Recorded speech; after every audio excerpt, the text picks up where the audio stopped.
सध्या जी डिपेंडर गाडी मनोज साठी वापरली चर्चा खूप आहे. म्हणजे तुम्ही दिली म्हणून समजतो. हो, ती गाडी आमचीच आहे. ती गाडी माझ्या भावाच्या नावावर आहे. आम्ही दोघं व्यावसायिक आहोत, शेती वगैरे, डोळ्या वगैरे. मराठा समाजाचा असल्यामुळे मनोज दादा मराठा समाजाच्या साठी झटतात. मनोज दादा झटतात. आपल्याला आपल्या कामातून होत नाही वेळ देणं. मनोज दादाचा प्रवास सुखरूप व्हावा किंवा त्यांचा प्रवास भरपूर आहे यासाठी, आणि ते देव माणूस आहेत मराठा समाजासाठी. ते आपण देवाला गाडी नेतो पूजायला. तेच माझ्या इच्छा होती की दादाने एकदा गाडीत बसावं. देवाला न्यायची ती गाडीत बसल्यामुळे दादा देव झाले आमच्या समाजासाठी. त्यासाठी मी इच्छा व्यक्त करून दादा नको म्हटले होते, तरी पण मी बसावं लागतं अशी इच्छा व्यक्त केल्यामुळे नाराज नको दादा म्हटले. संपूर्ण दौरा होतो संपूर्ण दौरा होतो तेच आहे, आणि मी नंतर अंतरवालीत जाऊन घेऊन येणार आहे. किती रुपयाची गाडी होता? 1,90,00,000 किंमत आहे त्याची.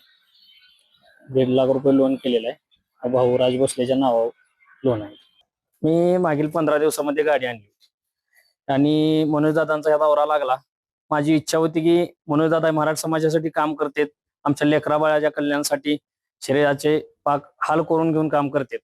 उपोषण करणं काही सोपी गोष्ट नाही. मग ती दौरा लागल्यानंतर मी त्यांच्या दौऱ्यात 2 दिवस होतो. मी सरकोलीच्या या ठिकाणी त्यांना गाडीत बसण्याची विनंती केली. दादा पहिल्यांदा नकोच म्हटले होते, पण मी विनंती केल्यानंतर दादाने गाडीत बसण्याची बसले. आणि ही गाडी फक्त मराठा समाजाच्या प्रश्न मार्गी लावण्यासाठी, आमच्या लहान म्हणजे मुलाबाळांचा प्रश्न, शिक्षणाचा वाटोळ होऊ नये यासाठी त्यांनी दौरा केलाय. कास्ट कुणबी सर्टिफिकेटसाठी. त्यासाठी आमची तीव्र इच्छा आहे की सर्व समाजाला आरक्षण मिळावे, सर्वांच्या मुलाबाळांचे शिक्षण आणि सोयीस्कर होऊन त्यांना नोकऱ्या वगैरे लागतात, यासाठी सर्वांनी मिळून हे केलेलं आहे. कितीची गाडी आहे नेमकी? कशी ही गाडी 1,90,00,000 आहे. ही माझ्या भावाच्या नावावरती आहे. आमचा ज्वेलर्सचा व्यवसाय आहे. सराफ भाऊ कलकत्त्याला असतो, मी इथं असतो, आणि टोळ्या वगैरे आहेत. ही गाडी 1,90,00,000 असून या गाडीवरती 1,50,00,000 लोन केलेलं आहे. काय मनोज दादांनी या गाडीपासून जी दौरा सुरू केलाय, आनंद आहे, समाधान आहे? हो, खूप समाधानी आहे. मनोज दादा, आपण देवाला गाडी नेतो नवीन गाडी घेतल्यानंतर, हे मराठा समाजासाठी दैवतच आहे. त्या देवानेच गाडीत बसावी अशी माझी इच्छा होती, आणि ती पूर्ण झाली. ही मराठा समाजाचा सेवक म्हणून मला खूप आनंद झालेला आहे.